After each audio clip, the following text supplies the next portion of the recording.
for those of you who struggle with hand fighting and struggle getting positions, this video is for you. So, what we talked about last time in hand fighting basics is that we need to be coming inside out and low to high. Low to high, inside out, because I'm trying to get to my inside ties.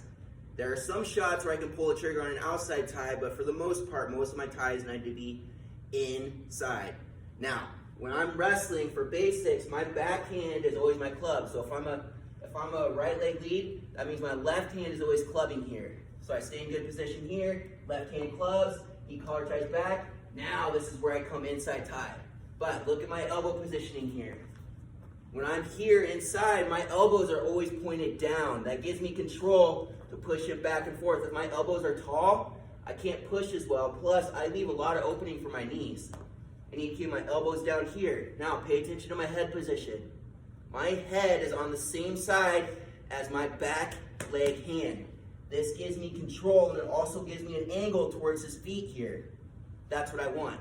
If I put my head forehead to forehead, I got more flexibility, more space, but I'm also farther away. I can do that if I've got the offense for it. That's going to be my single legs, my snap downs, and my fakes. So when I go to fake, I keep my elbows down.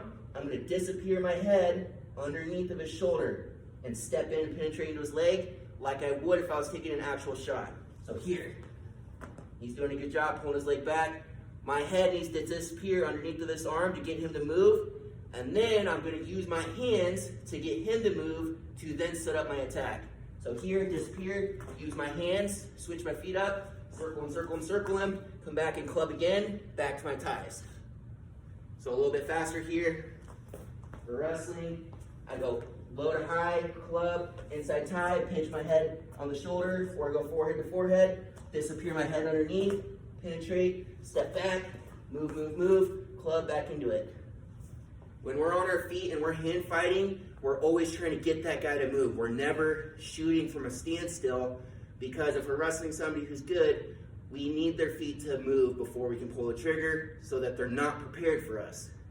Now, when we're wrestling tough competition, we should almost always expect that that first shot is not going to have a very high success percentage, because if we're wrestling a good wrestler, he knows how to defend those shots. But if we can chain wrestle off those shots, if we can hand fight and then chain wrestle, so shoot a single leg, then move into an arm drag, then move into a snap down, then move into a high crotch, then move back into a single leg. That's how we win matches. That's how you beat tough competition. But you got to know how to keep your hands and your feet on the same page and flow like a boxer while you're in your stance getting to your attacks.